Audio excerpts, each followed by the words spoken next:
फडणवीसांच्या उपस्थितीत शिर्डीत भाजपचं महाअधिवेशन सुरू आहे।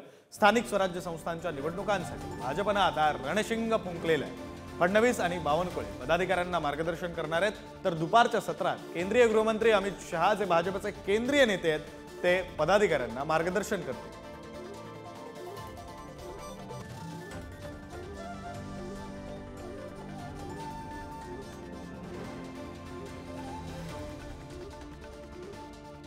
भाजपच्या या राज्यस्तरीय महाअधिवेशनाला आता सुरुवात सुद्धा झालेली आहे। शिर्डीमध्ये आज भाजपचं महाअधिवेशन पार पडतंय। जवळपास 15,000 कार्यकर्ते, पदाधिकारी, नेते, मंत्री, आमदार हे सगळे या महाअधिवेशनाला उपस्थित असणार आहेत। मुख्यमंत्री देवेंद्र फडणवीस, प्रदेशाध्यक्ष हे सर्वजण या कार्यक्रमाला मार्गदर्शन करतील। नागरिक हेच आपले देव आहेत। जेवढा तो राष्ट्रपुरुषाची तुम्ही पूजा कराल, तो राष्ट्रपुरुष सशक्त होईल। त्या वेळेला आपोआपच देवारातल्या देवाची पूजा करायला तुम्हाला त्या ठिकाणी सामर्थ्य मिळेल।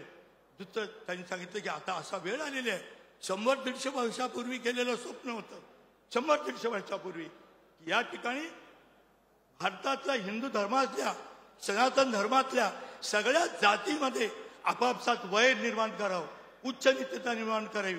त्यांचं आपले प्रतिनिधी सुशांत सावंत आपल्यासोबत फोन लाईनवरून जोडले गेलेले आहेत। आपण त्यांच्याकडून या संदर्भातला अधिकचा तपशील जाणून घेऊया। सुशांत, खरं तर हे अधिवेशन बऱ्याच अनुषंगाने महत्त्वाचं आहे। सगळ्यात मोठा विजय भाजपनं आजपर्यंतचा मिळवला, त्यानंतरचं पहिलं अधिवेशन, सोबतच आगामी स्थानिक स्वराज्य संस्थांच्या निवडणुकीच्या आधीचं हे अधिवेशन, त्यामुळे या अधिवेशनाला विशेष महत्त्व प्राप्त होतंय।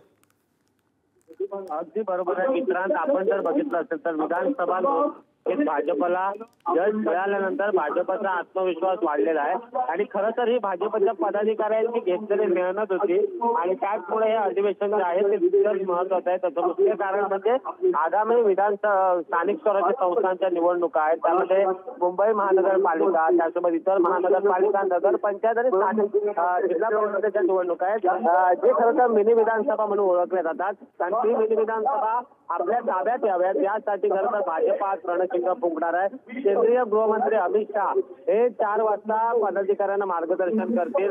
त्याआधी देवेंद्र फडणवीस, सुशांत, त्यामुळे केंद्रीय गृहमंत्री अमित शहा पदाधिकाऱ्यांना नेमकं काय मार्गदर्शन करतात, सोबतच राज्याचे मुख्यमंत्री देवेंद्र फडणवीस काय मार्गदर्शन करतात, बावनकुळे काय बोलतात, या सगळ्याकडे तुम्ही तिथे लक्ष ठेवून राहा। तुर्तास धन्यवाद तुम्ही दिलेल्या या सगळ्या तपशिलासाठी।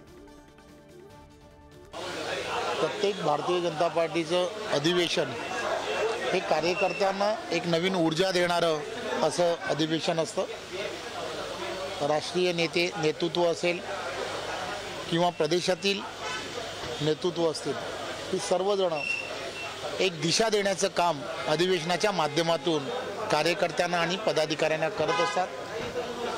महाराष्ट्रातील जनतेने पूर्ण बहुमत महायुतीला दिलेलं आहे, त्यामुळे महाराष्ट्रातील जनतेच्या सरकारकडून अपेक्षा आहेत, त्यामुळे त्या अपेक्षा पूर्ण करणं सरकार म्हणून हे फार गरजेचं आहे।